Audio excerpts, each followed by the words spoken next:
Kardimonli o'sha mashhur masala choy Aziz oshxonasida. Choyning foydali tomonlarini aytadigan bo'lsam, qon aylanishini yaxshilaydi, immunitetni mustahkamlaydi, sovuq kunlarda tanani isitib, energiyani oshiradi. Bu arab, hindlar ham biladi qanaqa choy ichishni.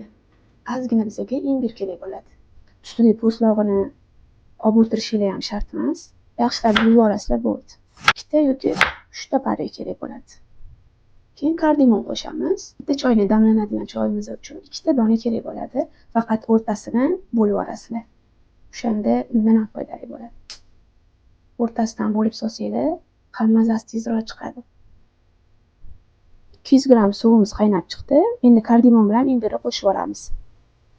Imbir bilan kardimonni 3 daqiqa qaynatamiz. Hidsiz qora choydan 1 choy qoshiq qo'shamiz. Yana 1 daqiqa qaynatamiz. Endi 250 gram sut qo'shamiz.